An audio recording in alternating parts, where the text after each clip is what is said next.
세상에서 가장 복받는 주인공은 누굴까요? 예, 그렇죠. 저와 여러분들이 하나님의 축복을 받은 주인공입니다. 옆에 계신 분에게 당신은 세상에서 가장 존귀하신 주인공이십니다. 인사하겠습니다.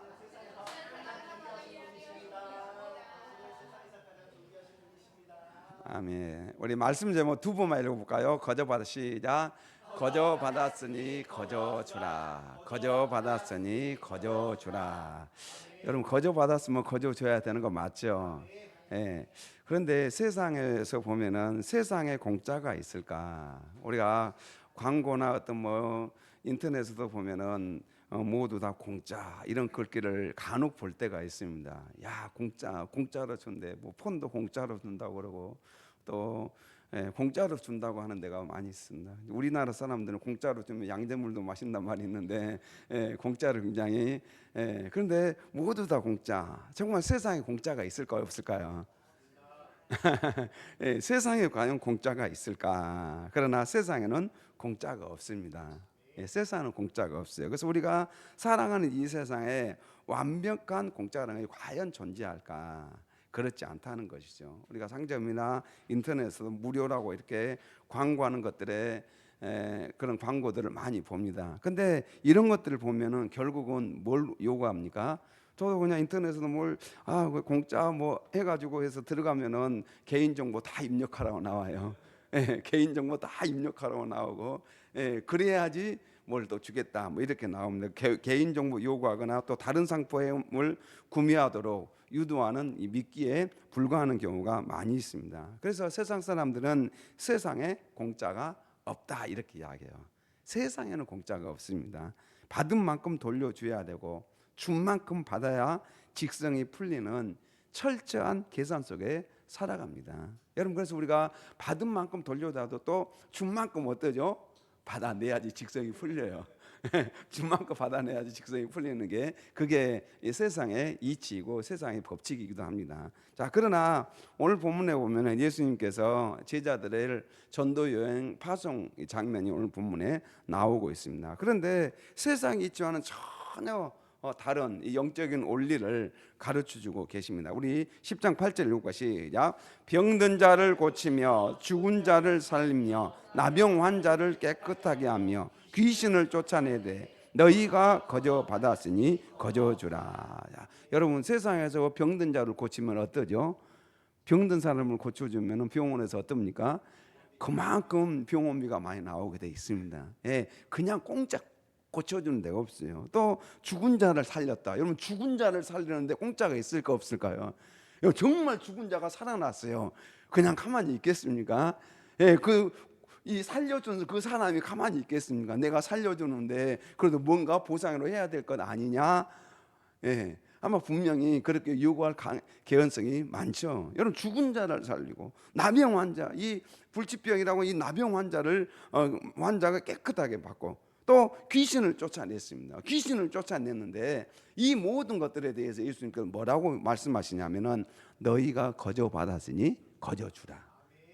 너희가 거저 받았으니 거저 주라. 여기에 거저는 아무 대가도 치르지 않고 선물로서 받은 것을 의미하고 있습니다. 그래서 선물로서 받은 거 너희들이 거저 받았으니 어떻게 하라고요? 거저 주라. 그래서 이 주는 이유의 관점에서 어떤 결과도 기대하지 않고 주는이라는 그 의미가 거저 받았으니 거저 주라. 우리 옆에 계신 분에게 거저 받았으니 거저 줍시다. 거저 받았으니 거저 주라 이렇게 이야기합니다. 거저 받았으니 거저 주라. 그러나 공짜가 없는 세상에서 무엇 때문에 예수님께서는 거저 주라고 말씀하셨을까? 여러분들이 거저 받은 것이 얼마나 됩니까? 그렇다고 한다면 그 거저 받은 것이 얼마나 되며 그것을 어떻게 또 공짜로 거저 주라고 예수님은 말씀하실까? 그래서 예수님께서 12제자를 부르셨습니다. 12제자를 부르셨어요. 그래서 예수님께서 제자들을 부르실 때 어떤 특출나고 완벽하고 또 어떤 능력이 있고 잘난 사람들을 모은 것이 아니라는 사실입니다. 예수님께서 12명의 제자들을 부르는데 예루살렘에 가서 또 거기에서 종교적으로 아주 특별한 사람들을 골라가지고 또 지방 가문도 보고 학력도 보고 그렇게 해서 뽑아가지고 예수님께서 제자를 삼으신 건 아니죠. 갈릴리라는 가난한 동네에 가서, 그것도 어부들이 모여있는, 대부분의 제자들의 절반 이상이 어부들이에요. 어부 출신. 당시 어부들은 아주 가난한 빈민에 속한 사람들이 어부들이었습니다. 그런데 그런 곳에 가셔서 예수님께서 그들을 부르신 것을 볼 수가 있습니다.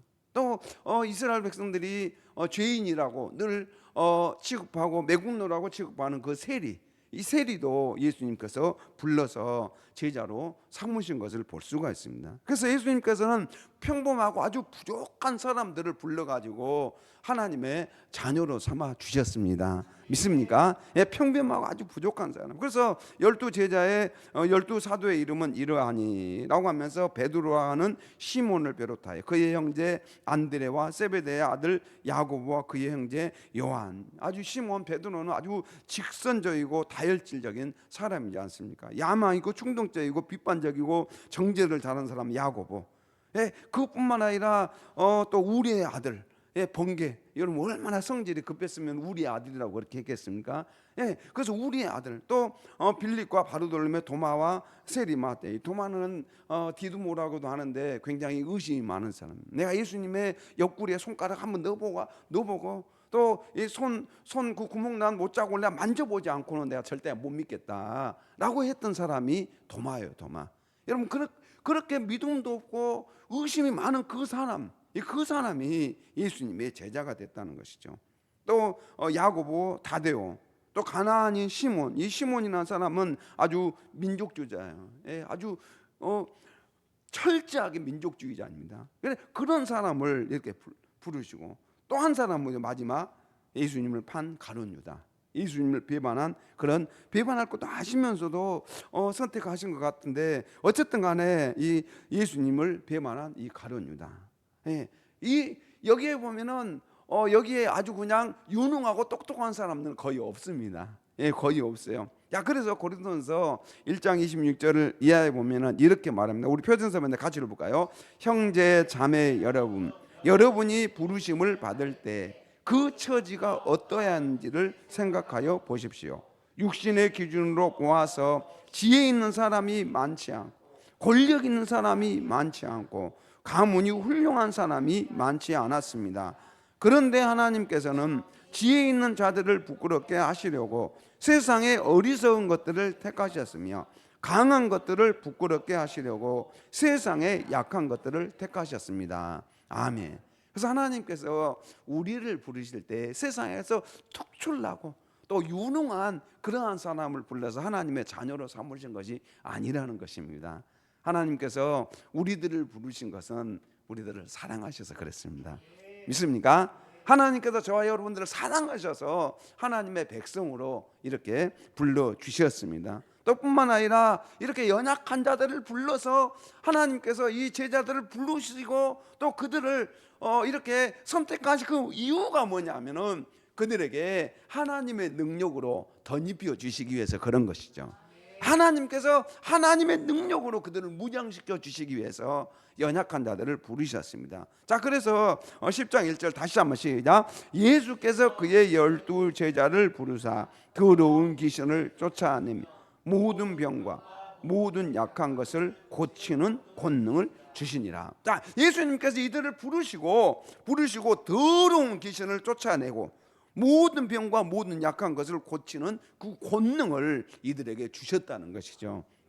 여러분, 저와 여러분들에게 이 권능을 주신 줄로 믿습니다. 여러분, 저와 여러분들에게 이미 예수님께 부름받은 하나님의 백성들에게 이렇게 더러운 귀신을 쫓아내고 모든 병과 모든 약한 것을 고치는 권세를 주셨습니다.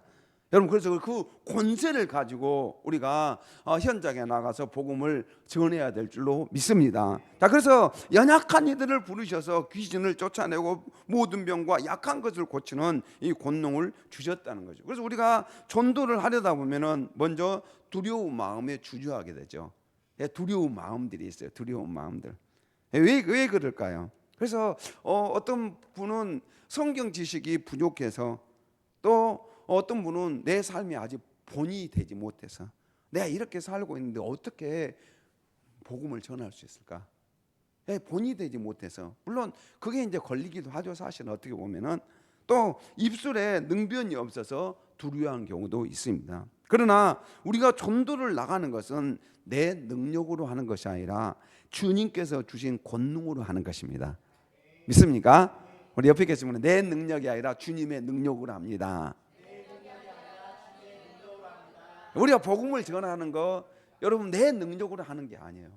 주님께서 주신 권능으로 하는 것이 바로 이 복음 전도입니다. 그래서 예수님께서 그 연약한 그 제자들 하나같이 특출난 그런 제자들이 없어져. 그런데 그들을 불러가지고 이렇게 전도자로 파송하신 것은 바로 너희들 능력으로 하지 말고 내가 주는 권세와 능력으로 너희들이 복음 전도 사역을 감당해라 라고 그렇게 말씀하시는 것이죠. 그래서 12를 보내십니다. 보내시면서 보냈다. 근데 보낸다라는 그 의미는 어떤 임무를 주어 대리로 파견한다라는 그런 의미이죠.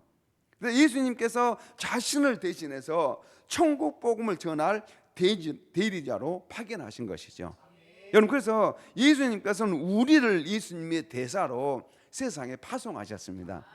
믿습니까? 그래서 우리 성도님들이 이곳에서 이렇게 예배 드리고 예배 끝나고 갈 때는 우리는 세상에 예수님의 대사로 가시는 거예요. 그래서 우리는 예수님께서 파송하신 그 대사로 가서 가정에서 또 우리 직장에서 학교에서 삶의 현장에서 예수 그리스도의 모습을 드러내는 그런 삶을 사는 것이죠. 그래서 예수께서 12를 보내심에 명하여 이르시되 이방인의 길로도 가지 말고 사마리아인의 고을에도 들어가지 말고. 물론 이제 예수님께서 첫 번째 지금 이방인 길 사마리아 고을에도 들어가지 말고 오히려 이스라엘 집에 잃어버린 양에 가라. 이스라엘 집에 잃어버린 양에 가라. 그래서 예수님께서는 이 말씀이 유대인만 복음을 전해라라는 그런 의미보다는 순서가 있습니다. 순서가. 그래서 사도행전 1장 8절에 오면은 예루살렘과 온 유대와 사마리아와 땅끝. 그래서 순차적으로 너희들이 1차적으로 어디부터? 유대인들, 너희들 가정에 있는 그 가족들부터 복음을 전해라. 그리고 또 계속적으로 이 복음의 전도 영역을 넓혀가라는 것이죠. 그런 의미에서 먼저 이스라엘의 잃어버린 양에게로 가라라고 그렇게 말씀하십니다. 그런 다음에 이제 우리가 지난번에 말씀을 살펴보았듯이 마태복음 28장에서는 모든 민족에 모든 족속으로 제자를 삼으라라고 그렇게 말씀을 하셨습니다. 그래서 예수님께서는 먼저 이 가까이 있는 이스라엘의 복음을 전파하면서 땅끝까지 이르러 내 복음을 전파하라라고 그렇게 말씀하십니다. 그러면서 이제 7절에 이렇게 이야기합니다. 같이 시작. 가면서 전파하여 말하되 천국이 가까이 왔다 하고. 그래서 예수님께서 그들에게 복음을 전하는데 어떻게 하라고요? 앉아서 복음을 전하라고 그렇게 말씀하셨습니까? 아니에요. 가면서 전하라 이렇게 이야기합니다. 여러분, 복음은 그냥 앉아 있으면은 사람들이 찾아와서 나 예수님 믿겠습니다라고 이렇게 쫓아오는 경우가 거의 없습니다. 그렇죠? 가야 된다는. 복음 전파 사역에는 가만히 앉아서 하는 것이 아니라 사랑의 수고와 희생이 요구된다는 것이죠. 여러분, 우리의 수고 없이는 영혼 구원의 열매가 맺혀질 수가 없습니다. 여러분, 우리가 많이 수고를 해야 돼요. 여러분, 이 영혼 구원은 그냥 단순하게 한 영혼이 쉽게 돌아오지 않습니다. 천하가 돌아와요. 천하가. 그 천하가 돌아오려 하면은 그만큼 땀과 헌신과 기도가 있어야 됩니다. 우리 성도들의 헌신이 없이는 천하가 돌아올 수가 없습니다. 여러분, 천하가 돌아올 수. 그래서 간다는 것은 적극적인 노력을 뜻합니다. 영혼을 찾아서 우리는 나서야 됩니다. 믿습니까? 그래서 우리 성도님들이 영혼을 찾아서 나서야지 영혼들이 하나님께서 붙여주시고 그 영혼들이 돌아올 수가 있어요. 우리가 찾아 나서지 않으면은 그 영혼들은 영원한 멸망길로 갈 수밖에 없습니다. 그래서 이제 오늘 핵심 본문 다시 한번 시작. 병든 자를 고치며 죽은 자를 살리며 나병 환자를 깨끗하게 하며 귀신을 쫓아내되 너희가 거저 받았으니 거저 주라. 아멘. 그래서 우리는 허물과 죄로 죽었던 자들이요. 허물과 죄로 죽었던 너희를 살리셨다라고 그렇게 말씀하십니다. 우리는 영원토록 멸망받아 영원토록 지옥 형벌을 받을 수밖에 없는 죄인 중에 죄인입니다. 그런데 그런 죄인을 예수 그리스도께서 살려주셨습니다. 살려주신 거죠. 그래서 본질상 하나님의 진노의 자녀였던 우리들을 우리 주님께서 살려주신 것이죠. 그래서 우리가 구원받은 것은 우리의 선행과 공로 때문도 아닙니다. 우리의 선행과 공로 때문에 우리가 구원받은 것이 결코 아닙니다. 돈을 많이 지불해서 구원 얻은 것도 결코 아니라는 것이죠. 예수 그리스도께서 십자가에서 자신의 생명이라는 값비싼 대가를 치르셨기 때문에 우리가 구원을 거저 값없이 받게 된 것입니다. 믿습니까?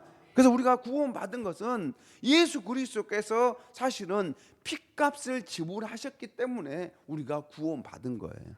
여러분, 우리는 우리의 죄 때문에 영원한 형벌 받아 지옥 형벌을 당해야 되는데 그 지옥 형벌을 대신 당하신 분이 누구시냐면 예수 그리스도십니다.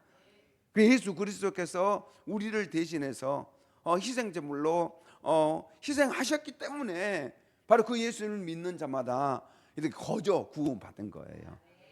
믿습니까? 우리는 거저 구원을 선물로 받은 것이지만은 사실은 하나님 자신이신 예수 그리스도께서 십자가에 죽으셔야 하는 그런 희생이 뒤따랐다는 것이죠. 그 희생이 없이는 저와 여러분들 이 자리에 존재할 수가 없는 것입니다. 그래서 우리가 이렇게 값비싼 대가를 치르신 그 예수 그리스도로 말미암아 거저 값없이 우리의 영혼이 구원을 받게 된 것입니다. 또 뿐만 아니라 오늘 본문 1절에서 제자들에게 귀신을 쫓아내고 또 병과 모든 약한 것을 고치는 권능까지 값없이 주셨습니다. 성령님께서 우리에게 특별한 은사도 부어주신 거죠. 이 모든 것들이 누가 주신 거예요? 하나님께서 우리에게 값없이 주신 것입니다. 값없이 주신 거예요. 여러분, 그래서 우리는 값없이 거저 받은 것을 우리는 돌려드리는 것이 뭐냐면 그게 전도예요. 전도. 여러분, 거저 받은 것들을 구원도 거저 받고 생명도 거저 받고 우리에게 주신 이 달란트와 은사도 거저 받았습니다. 거저 받은 것을 우리는 거저 돌려주는 것이죠. 그래서 예수님께서는 너희가 거저 받았으니 거저 주어라. 거저 받았으니 거저 주어라 라고 그렇게 말씀하십니다.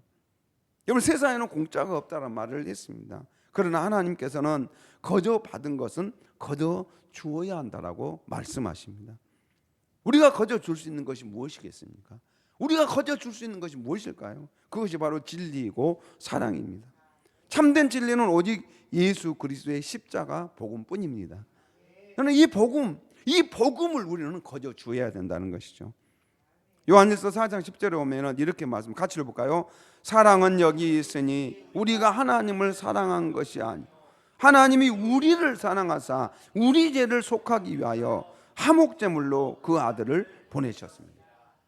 사랑은 여기 있다고 이렇게 말씀하시는데 우리가 하나님을 사랑한다라고 이렇게 이야기하는 거예요. 먼저 누가 우리를 먼저 사랑하냐? 하나님께서 우리를 먼저 사랑하십니다. 하나님께서 먼저 우리를 사랑하셔서 바로 우리 죄를 속하기 위해서 화목제물로 그 아들 예수 그리스도를 보내셨다라고 그렇게 말씀하십니다. 여러분, 이것이 바로 우리에게 거저 주신 하나님의 사랑입니다. 하나님께서 저와 여러분들을 거저 이렇게 베풀어 주신 그 은혜, 우리는 그래서 빚진 자예요. 빚진 자. 여러분, 주님의 십자가의 은혜에 우리는 사실은 빚진 자예요. 거저 은혜를 받고 거저 구원을 받았지만은 우리는 사실 이 거저 받은 이 은혜는 사실은 어떻게 보면 빚진 자입니다. 사도 바울은 빚이 졌다고 그렇게 이야기하던가. 내가 헬라인이나 유대인에게 내가 빚진 자다. 그래서 사도 바울은 늘 빚진 자의 심정을 가지고 살았어요. 빚진 자. 여러분, 우리는 거저 받은 것이지만은 어떤 한편으로는 빚진 자의 심정이죠. 여러분, 그래서 우리가 이 빚진 자의 심정을 가지고 영혼들을 바라봐야 됩니다.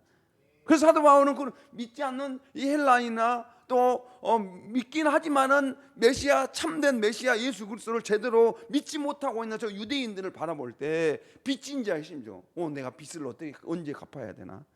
여러분, 우리 빚진 자의 심정들을 여러분도 다 경험하지 않았습니까? 예. 저도 그냥 보험료 그냥 계속 잘 냈어요. 근데 한 번 딱 못 내면 그냥 계속 문자 들어오고 또 전화까지 와요. 전화 그냥 요즘 그냥 폰 전화 들어와요. 예, 일반 전화 안 받으니까 그냥 010 해가지고 그 전화로 와가지고 그러니까 여러분 그냥 이 빚을 지면은요 얼마나 사람이 마음이 힘든지 몰라요. 그런데 사도 바울은요 거룩한 빚 영혼 구원에 대한 그 빚을 진 자의 심정을 가지고 살았습니다. 여러분 우리도 그냥 구원 받은 것만 우리만 구원 받으면은 다 끝나는 것이 아닙니다. 여러분 우리 주님께서 우리를 구원해 주시면서 오늘 본문에 보니까 제자들을 이렇게 구원해 주시고 그냥 내버린 거야. 너희들이 또 다른 사람한테 가라 하는 것이 가서 그 영혼들을 구원해라라고 그렇게 말씀하십니다. 사도 베드로와 요한도 마찬가지입니다.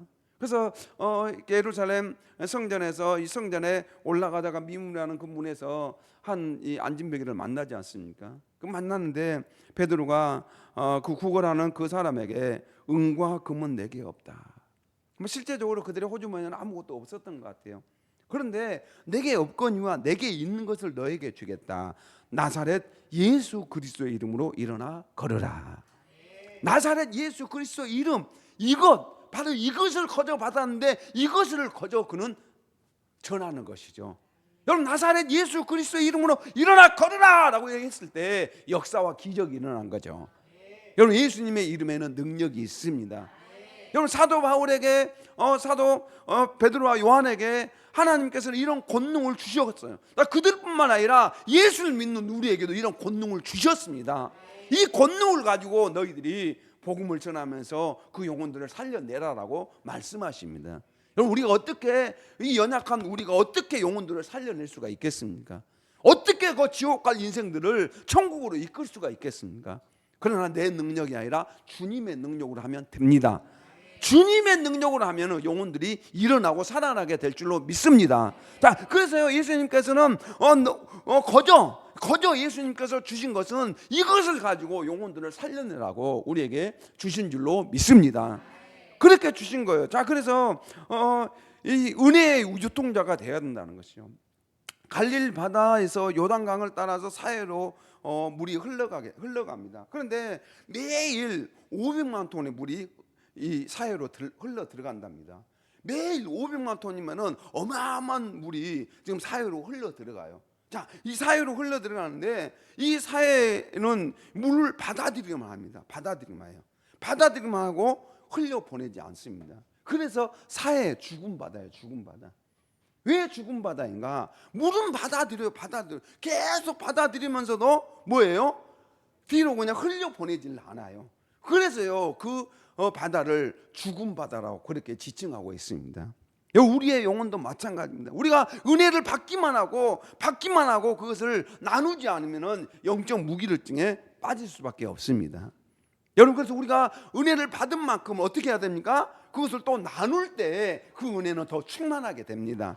여러분 그래서 우리는 은혜 받은 것으로 끝난 것이 아니라 이 은혜를 나눌 때 이 나눌 때 기쁨과 성령의 임재하심을 우리는 아주 깊게 경험할 수가 있어요. 그래서 우리는 은혜의 유통자가 돼야 됩니다. 은혜를 전달하는 전달자가 돼야 된다는 것이죠. 믿습니까? 우리는 은혜는 막 받기만 하면은 우리의 영혼이 점점점 우리가 그냥 성장할 것 같은데 그렇지 않아요. 여러분 나눌 때 우리의 신앙은 성장이 됩니다. 나눌 때 여러분들의 영혼은 아주 펄펄 날게 됩니다. 여러분 그래서요 우리가 왜 내 신앙이 성장되지 않는가? 여러분 내 신앙이 성장되려면 내가 나누면 돼요. 나눌 때 역사가 일어나고 나눌 때 기적을 체험하게 되고 나눌 때 기도 응답을 경험하게 됩니다. 여러분 그래서 우리가 나눌 때 역사가 일어난 거죠. 그래서 우리의 영적 파산에서 영원한 생명을 얻는 영적 억망장자가 되었습니다. 그렇죠? 우리 영적 억망장자예요. 옆에 계시면 당신은 영적 억망장자입니다. 예, 우리는 여러분들은 백만장자다, 억만장자, 영적인 억망장자예요. 예, 영적인 억망장자가 됐어요. 그래서 천국 복은 치유의 은혜를 가족, 친구, 이웃들에게 나누어 주는 것, 이것이 바로 영적 은혜를 흘러보내는 유통자가 되는 거예요. 그래서요 전도는 빚진 자의 마음으로 이 은혜를 유통하는 아름다운 사역이 전도입니다. 여러분 이 은혜를 그냥 나만 가지고 있으면 안 돼요. 나만 가지고 있으면 안 되고 그것을 계속 유통을 해야 됩니다. 예, 전할 때 여러분들 마음에 내면의 진정과 기쁨을 경험하게 되는 거죠. 여러분들 그래서요, 복음을 그냥 여러분들만 품고 있으면 안 돼요. 나누면은 내가 더 확신을 얻게 되고 더 하나님의 말씀의 은혜를 체험하게 되는 것이죠. 여러분, 그래서 우리 성도님들이 하나님의 말씀을 나눠요. 복음을 나눠야지 여러분들은 영적으로 아주 건강한 사람이 됩니다. 영적으로 성장하게 되는 거죠. 그래서 여러분, 내 왜 신앙이 성장되지 않은가? 그것을 나누지 않아서 그래요. 내가 이 말씀을 나누고 전도하다 보면은 내 신앙이 더욱 성장하게 돼 있습니다. 자, 그래서 예수님께서 이렇게 보내시면서 어떻게 이야기하시냐면은 너희 전대, 너희 가방에다가 금이나 은이나 동을 가지지 말고, 너희 전대, 그래서 너희는 너희들의 전대 안으로 금도 취하여서는 안 되며 은도 안 되며 동도 안 된다. 이렇게 이야기를 하고 있습니다. 물론 이제 이게 두 가지를 담고 있어요. 하나는 복음을 전하는 데 대한 보답으로 불이하게 어떤 대가를 바라서는 안 된다는 것이죠. 그래서 잠언 23장 23절에 보면 이렇게 이야기합니다. 같이 한번 볼까요? 진리를 사되 팔지는 말며 지혜와 훈계와 명철도 그리할지니라. 진리를 사되 팔지를 말라, 이렇게 이야기하고 있습니다. 지혜와 훈계와 명철도 그리할지니라. 그래서 이 복음을 전하되 또 이렇게 어떤 대가를 너무 기대하면 안 된다는 것이죠. 대가를 기대할 필요가 없어요. 또 하나는 뭐냐 하면은 금, 은, 동 아무것도 가지지 말라. 또 그래서 이제 10절에 보면은 같이 시작. 여행을 위하여 배낭이나 두벌 옷이나 신이나 지팡이를 가지지 말. 이는 일꾼이 자기의 먹을 것을 받는 것이 마땅합니다. 아멘. 그래서 여기 보면은 여행을 위하여, 사실은 이 유대인들이 여행을 할 때 배낭 아주 필요한 것들이에요. 두벌, 신발도 여러분 지금처럼 신발을 그냥 한 번 신으면은 뭐 1년, 2년, 뭐 3년 신어도 아주 그냥 튼튼하지만은 이 당시에 여행할 때 그렇지 않죠. 우리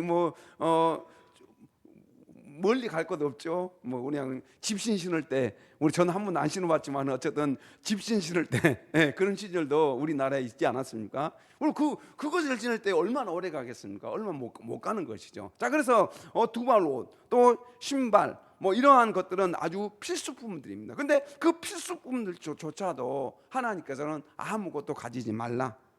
그러면은 아무런 대책 없이 그렇게 복음 전도에 나서라는 건가? 그렇지 않다는 거죠. 복음을 전하는 자들은 하나님께서 공급해 주시고 책임져 주신다는 사실입니다.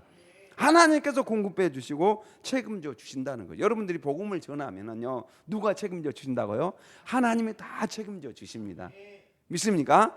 하나님께서 책임져 주셔요. 이런 믿음을 가지고 여러분들, 내 생업도 물론 생업은 열심히 직장 다니고 그렇게 살아야 됩니다. 그러면서도 여러분, 우리에게 이 주어진 이 시간과 환경을 가지고 복음을 전하면 하나님이 책임져 주십니다. 하나님은 살아 계십니다. 살아계신 하나님께서 우리가 복음을 전하는데 가만히 계시겠습니까? 하나님께서는 다 채워주셔요. 그래서 이와 같이 주께서도 복음을 전하는 자들이 복음으로 말미암아 살리라 명하셨느니라. 그래서 나의 자원 재물을 의지하지 말고 공급자 대신 하나님을 바라보고 나아갈 때 하나님께서 다 책임져 주신다 약속하십니다. 그래서 또 그 집에 들어가면서 평안하기를 빌라. 여러분, 우리가 복음을 전할 때 어떤 사람이든지 평안을 빌어야 됩니다. 믿습니까? 평안하기를 빌라. 그래서 그 집이 이에 합당하면 너희 빈 평안이 거기 임할 것이요, 만일 합당하지 아니하면 그 평안이 너희에게로 돌아올 것이니라. 그래서 이 말씀은 결국은 그 집이 합당치 아니하면 결국은 전도하더라고요. 그래서 우리의 이 수고가 결코 헛되지 않음을 말씀하고 있습니다. 열매가 없더라도 전도하다 보면 거절당할 때도 있고 무시당할 때도 있고 조롱을 받을 수도 있습니다. 그러나 상처를 받을 필요 없어요. 여러분, 그리고 우리가 복을 빌면은 그 복이 그 사람이 받기에 합당하지 않으면은 나에게로 돌아온다는 것이죠. 그래서 누구든지 너희를 영접하지도 아니하고 너희 말을 듣지도 아니하거든 그 집이나 성에서 나가 너희 발의 먼지를 떨어버리라. 그래서 정죄의 의미도 있지만 거절의 상처와 영적 짐을 털어버리고 얽매이지 말라는 것입니다. 여러분, 얽매이지 말아요. 여러분들 거절 당할 때가 전도하다 보면 많이 있습니다. 여러분들 그래서 두려워서 사실은 복음 전하는 거 주저할 때가 있어요. 내가 지난번 한번 이야기해 봤는데 이 거절을 받았어요. 그래서요, 그 거절했던 그 사람에게 또 다가가기가 두려운 마음들이 생겨요. 또 거절하면 어떻게 될까? 사실 저도 이렇게 카톡 문자를 그냥 100몇 명에게 보내요. 그럼 보내면은 답장 돌아오는 경우는 결국 10개 안팎이에요. 10개 안팎. 예. 근데 개인적으로 이제 잘 전하면은 그래서 답장이 오는데, 그렇지 못할 경우는 거의 답장이 안 와요. 기대하면 안 됩니다. 예. 기대하면 안 돼요. 그래서 복음을 전하는 것은 우리의 책임이지만 그 마음을 열고 믿게 하시는 분은 성령 하나님이십니다. 우리는 그저 축복하고 평안을 빌며 사랑으로 다가가면 된다는 것이죠. 결과에 연연하지 말아야 된다는 거예요. 결과에 연연하면 낙심하게 됩니다. 여러분, 절대 결과에 연연하면 이번 주에 온다고 했어. 그런데 안 왔어. 그것에 대해서 너무 신경 쓰면 왜 안 왔어? 가서 막 싸우면 안 돼요. 그렇죠? 네, 안 올 수도 있고 올 수도 있고 결과에 연연할 필요가 없습니다. 그래서 성도님들, 우리가 할 일은 뭐예요? 가서 전하는 것입니다. 믿습니까? 가서 전하는 거예요. 그래서 내가 진실로 너에게 이르노니 심판날에 소돔과 고모라 땅이 그 성보다 견디기 쉬우리라. 결국은 복음을 거절하면 어떻게 해야 되죠? 하나님의 큰 진노를 받게 된다는 것이죠. 복음을 전하는 수고의 흔적이 불신앙자들에게는 바로 심판의 증거물이 된다는 것입니다. 여러분, 그래서요, 복음을 거부한 자들의 운명에 대해서 오늘 본문이 이렇게 말씀을 하고 있습니다. 그럼에도 불구하고 우리는 그들이 복음을 거절하든 그렇지 않든 우리는 복음을 전해야 된다는 것입니다. 그래서 이제 로마서 9장 1절에 보면 같이 읽어볼까요? 내가 그리스도 안에서 참말을 하고 거짓말을 하지 아니하노라. 나에게 큰 근심이 있는 것과 마음에 그치지 않는 고통이 있는 것을 내 양심이 성령 안에서 나와 더불어 증언하는. 그래서 지금 사도 바울의 마음에 큰 근심이 있고 마음에 그치지 않는 고통이 있다는 것입니다. 그게 뭔가? 그 고통이 뭔가? 우리 3절 시작. 나의 형제 곧 골육의 친척을 위하여 내 자신이 저주를 받 그리스도에게서 끊어질지라도 원하는 바로다. 골육 친척, 나의 현재 골육 친척, 이들이 예수님을 믿는 거예요. 예수님을 믿는다면, 내가 그리스도에서 끊어질지라도 이들이 예수님 믿는다고 한다면은 내가 원하는 바다라고 그렇게 고백하고 있습니다. 여러분, 우리는 예수님 믿어 천국 가게 됩니다. 그러나 믿지 않는 가족, 친척, 이웃들은 천국 갈 수가 없어요. 예수님이 길이고 진리고 생명이라고 말씀합니다. 나로 말미암지 않고는 아버지께로 올 자가 없다고 말씀하셨습니다. 그래서 예수님으로 통하지 않고는 우리는 천국에 갈 수가 없습니다. 그래서 우리는 그 영혼들을 향하여서 아버지의 심정을 가지고 그들에게 복음을 전해야 됩니다. 그래서 누구든지 자기 친족, 특히 자기 가족을 돌보지 아니하면 믿음을 배반하는 자요 불신자보다 더 악한 자니라, 이렇게 이야기합니다. 여러분, 그래서 우리의 가족들, 믿지 않는 가족들, 친척들, 그 영혼들을 위해서 아직도 예수님을 믿지 않는다면 우리는 눈물을 머금고 기도해야 될 줄로 믿습니다. 그 영혼들을 위해서 우리는 간절히 애절하게, 여러분, 그 영혼이 지옥 가는 것보다 내가 싸워서라도 주님의 품으로 데리고 온다고 한다면은 그것이 훨씬 더 값지고 복된 것이죠. 여러분, 그 영혼이 구원받을 수가 있다 한다면은 내가 100만 불을 지불하더라도 그 영혼이 구원받을 수 있다고 한다면은 무슨 일들이 못 하겠습니까? 여러분, 그래서 사도 바울의 이 마음처럼 우리도 그 영혼들을 돌보고 그 영혼들을 주의 품으로 인도해야 될 줄로 믿습니다. 그래서 사도 바울은 이런 고백을 했어요. 우리 사도행전 20장 20절 시작. 그러므로 오늘 여러분에게 증언하거니와 모든 사람의 피에 대하여 내가 깨끗하다. 모든 사람의 피에 대하여서 내가 깨끗하다. 이 말은 무엇이죠? 내가 모든 사람들의 복음을 전할 만큼 다 전했다는 것입니다. 전할 만큼 내가 전할 것은 다 전했다. 그것에 대해서 나는 후회하지 않는다.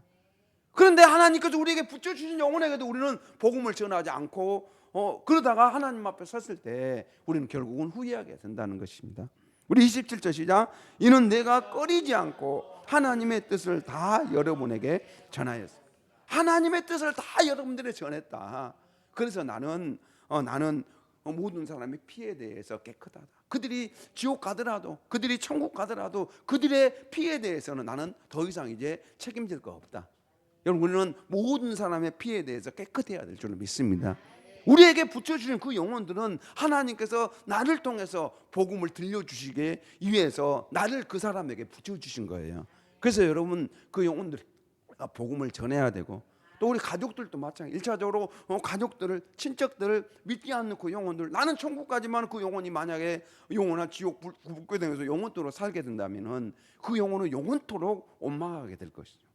영원토록 그 지옥 불구덩이에서 원망해야 될 것입니다. 왜 나에게 복음을 전해주지 않았느냐라고.